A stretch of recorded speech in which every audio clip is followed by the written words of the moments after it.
এমন চাচা বাবার চেয়েও বেশি আদর করে বিষ্ণু ইসলামকে লালন পালন করলো।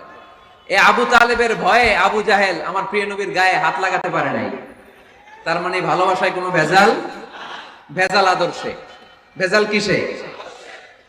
শেষ নিঃশ্বাস ত্যাগ করার আগে আবু তালেব অসুস্থ, আবু জাহেল উতবা সাইবা একদিকে, আমার নবী আরেকদিকে।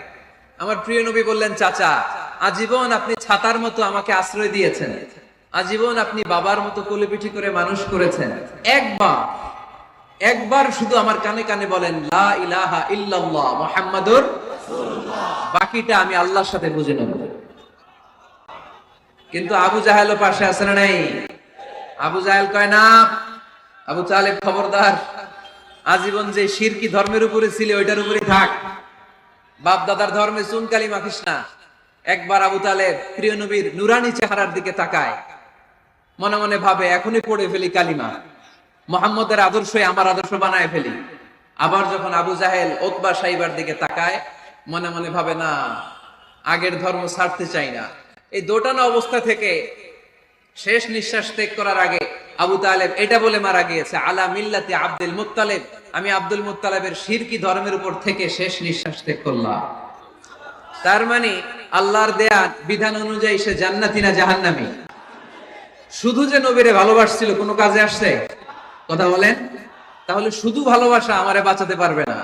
নবীর ভালোবাসার পাশাপাশি আমার নবীর আদর্শ জীবনে থাকার দরকার আছে না নাই? তুমি আশিকে রাসূল, তুমি খাদ্যে ভেজাল দাও, তুমি আশিকে রাসূল, তুমি ওজনে কম দাও, তুমি আশিকে রাসূল, তুমি দেশের টাকা বিদেশে পাচার করো, তুমি গীবত করো, তুমি হিংসা করো, তুমি অহংকারীদের রাজা, তোমার এই ভালোবাসা তোমারে বাঁচাতে পারবে যদি আদর্শে দ্বন্দ্ব থাকে। আমরা আল্লাহ রাসূলকে ভালোবাসি, রাসূলের আদর্শও মেনে নিয়েছি, কারণ আমার নবীর আদর্শই আমার। কথাকে বুঝতে পেরেছেন? এজন্য রাব্বুল আলামিন বলেন, ওয়ামা আতাকুমুর রাসূলু ফাখুযুহু ওয়ামা নাহাকুম আনহু ফান্তাহু ওয়াত্তাকুল্লাহা ইন্নাল্লাহা শাদীদুল ইকাব।